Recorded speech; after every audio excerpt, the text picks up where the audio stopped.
Fascist সরকারকে প্রতিহত করার জন্য যে আন্দোলন, বৈষম্য রোধ করার আন্দোলন, না বৈষম্যহীন হবে সমাজের প্রত্যেকটা জায়গাতে।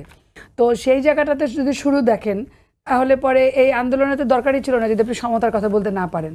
এবং আপনি যখন সমতার কথা বলবেন তখন আপনি এই কোনো ধর্মীয় অজুহাত সমতাকে প্রতিহত করতে পারে না।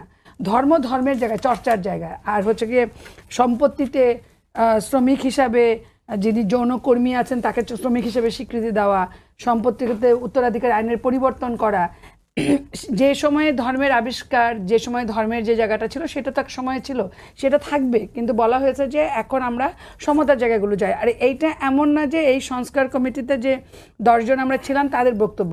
আপনারা শুনেছেন যে আমরা রাঙামাটিতে একদম গহীন জায়গা, যেখানে কিনা মানুষ চলাচল করতে হলেও বাসকে ভর করে যেতে হয়, সেখান থেকে শুরু করে আপনার আশাশুনি পর্যন্ত খুলনার আমরা গিয়েছি, প্রত্যন্ত মাঠে প্রান্তরে আমরা গিয়েছি।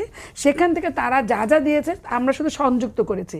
আপনার ওই রিপোর্টের মধ্যে যদি দেখেন, আমরা এগুলোকে অ্যানেক্স করে দিয়েছি কোথায় কোথায় মিটিং করেছে।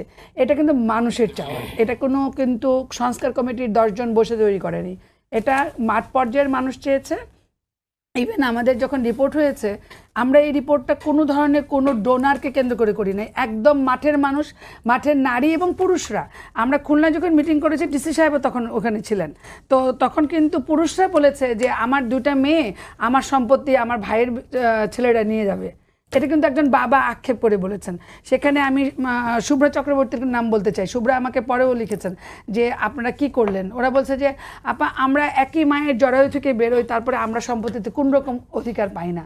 তো যেখানে আমরা অসম জায়গাগুলো দেখেছি, যে জায়গাতে মানুষ যা চেয়েছে ঠিক সেইগুলোকে আমরা সংযুক্ত করেছি।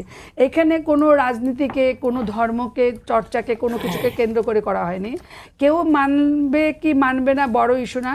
যদি বৈষম্য প্রতিহত করতে চাই, সমাজকে যদি আমরা এগিয়ে নিয়ে যেতে চাই, যদি মনে করি যে সকল রকম উন্নয়নকে, অগ্রগতিকে প্রাধান্য করতে চাই, এবং কারোর সন্তান নারী হওয়ার ফলেই যেন সে তার সম্পত্তি থেকে সে তার অধিকার না পায়।